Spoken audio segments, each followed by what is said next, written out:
हेलन कावना बरुआ काली माई से बाता हो। हमारा के चाही काली माई कुसा के जनवा हो। हमारा के चाही काली माई सुता के जनवा हो। सुता के जनवा बबुआ टूटी फाटी जाई हो। कुसा के जनवा बरुआ टूटी फाटी जाई हो। तुहारा के देबो बरुआ सोने के जनवा हो। तुहारा के देबो बरुआ सोने के जनवा हो।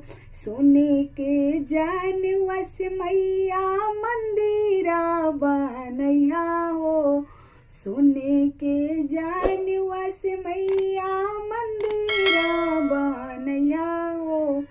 हमारा के चाही मैया सुता के जनवा हो। हमारा के चाही मैया करेलन कावना बरुआ बजरंगा बली से बताओ। हमारा के दिही बाबा सुता के जनवा हो। हमारा के दिही बाबा सुता के जनवा हो। सुता के जनवा बरुआ टूटी फाटी जाई हो। तुहारा के पेन्हाइन बरुआ सोने के जनवा हो।